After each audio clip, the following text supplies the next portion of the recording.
Hello and welcome to Radio Pete's Wealth Talk. My name is Pete Williams, the host of the program on which we talk about all things wealth. By the way, this particular episode will also be found on my other channel, Books for Beneficiaries, because I think beneficiaries in general will find this episode of interest.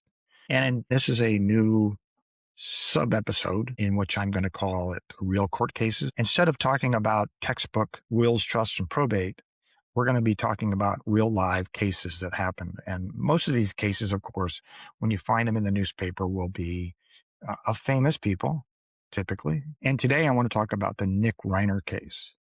Nick Reiner is the son of Rob and Michele Reiner.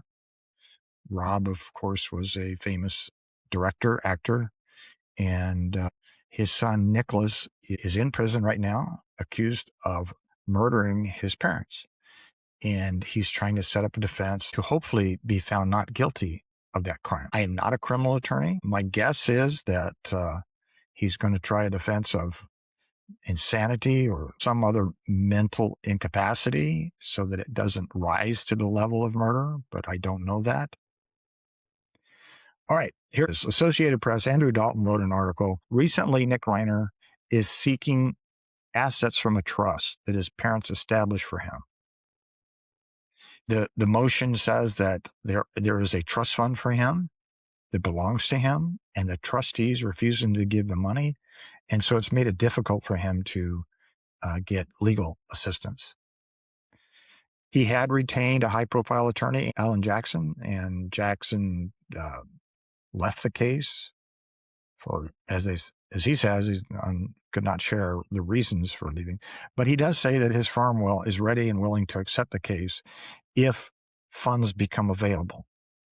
Mr. Jackson sees this as a formidable case. It's going to be a tough one, and it's going to require a lot of funds to fight for Nick's freedom and to get a not guilty.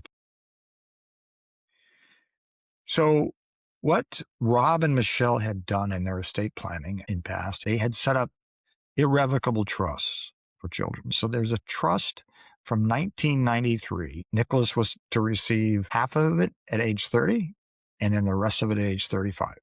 He's 32 years old. He has received nothing from that trust.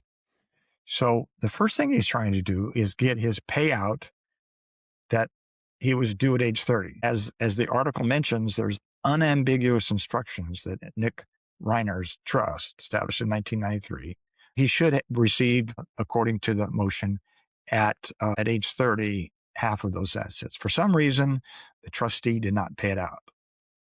It's hinted that the trustee did not pay out the funds because he was concerned about Nick's competence. Now, that's a tough call because hopefully the trust has some language that assets are not to be paid out if the individual is incompetent. Okay, let's step away from the article for a second. Why are these trusts set up? Well, this trust was set up in 1993, so that's been around for a good 30 years now. And it was likely set up at or around Nick's birth. Now, we talked about estate taxes in the past, and just so you know, back in 1993, the estate tax exemption was $600,000, and what people who had or believe they're going to have greater than $600,000 estate as a single person or $1.2 million married couple, they would often get assets out of their estates into the estates of their children through a trust mechanism, irrevocable trust. So they would just set up a trust. So when the tax man comes around for estate taxes, those assets do not belong to Rob and Michele. They are in trust for the child. Now, often in these trusts, there's contingency expenses. So if there's ever a need for expenses before those dates or in between those dates of age 30 and 35, the child could ask for payments from the trustee. And here, this is what Nick Reiner is doing. First and foremost, he wants his age 30 payout. But here's the kicker. Nick also wants access to the payments early from his age 35, due in 3 years. And that's where that contingency language comes in. Nick's petition says that the trust has about $1.5 million, which would help out with legal expenses. And Nick is keen on getting those assets out.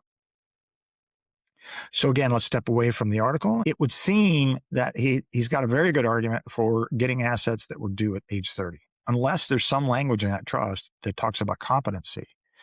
The trustee should be prepared to argue why he didn't pay out the age 30 distribution.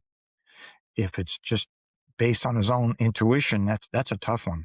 If it's based on a doctor's assessment, then the trustee has a better argument. And it depends on the language of the trust if assets can be withheld. But a lot of these trusts, and I'm guessing that this one has what we call the HIMSS type language. And we've discussed this in prior episodes where we talked about these irrevocable trusts, and they have payout language in an emergencies for health, education, maintenance, and support. And what Nick is going to argue is that, well, first of all, he wants his age 30 distribution, right? And then he wants to access the additional amounts for health, education, maintenance, and support. Because if he's found guilty and he goes to jail, that's not really good for his health, maintenance, and support. So he's going to argue in this case that he needs access to those funds. And certainly the attorney, as we saw earlier in the article, is saying, hey, I'm not going to do a thing unless I get paid. Nick can always go to a public defender and he can argue that he has no funds and get a public defender, but he wants a high-profile attorney and he wants to win his case. So he's going to use this HIMSS language probably to argue that he should get assets before age 35 as well as his age 30 distribution. Back to the article. On the day he left the case, Mr. Jackson, speaking outside the court, declared adamantly that pursuant to the laws of California, Nick Reiner is not guilty of murder. Now, we know that, and that's important for actually another reason, because somebody who is guilty of murder cannot inherit from the murdered person. It's part of the California code, and it's probably part of all state codes. All right, here is probate code section 250. So this adds another layer of what's going on here. Nick wants money to pay for his attorney. He also wants to inherit from his parents. So let's just read this. A person who feloniously and intentionally kills the decedent is not entitled to any of the following: any property, interest, benefit under a will or the decedent, or a trust created by or for the benefit of the decedent, or in which the decedent has an interest. If a person is found guilty of murder, not only do they not inherit, but they can't even be the trustee, guardian, or conservator of the person.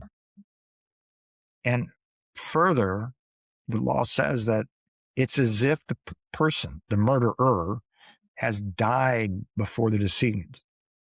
So the way the assets go in a case like that, under Code Section 250, is they will go in accordance with distribution as if the person died before the victims. So just as a kind of a review on the Reiner case, we've got Nicholas is petitioning for access to a trust set up for him. The documents will be produced to court, but it's very likely, especially in 1993, that it is a typical irrevocable trust. Assets were put into the trust to get the assets out of the Reiner estate, out of the parents' estate, into the children's estate, but the payout isn't until later. Nick Reiner wants to avoid prison, obviously. He needs money to do that. And thirdly, he wants the inheritance under the parents' estate plan. Remember, the irrevocable trust is not part of the parents' estate plan. The parents' estate plans includes the house and the bank accounts and the investments and all the movie rights and that sort of thing. And that's the big trust. That's the big amount. If he's found not guilty, he will have access to that as inheritor. Now, he may not be able to put his hands on it. He may be declared incompetent. He may be declared insane, and there may be a conservatorship set up for him. But those assets, if he's not a murderer under Code Section 250, then those assets will come into him in some form. So this is going to be an interesting case to follow. Next hearing is September 15th. It's a preliminary hearing to determine if there's enough evidence to keep him. I will be very interested to see the argument of the trustee as to why he didn't pay out the age 30 distribution.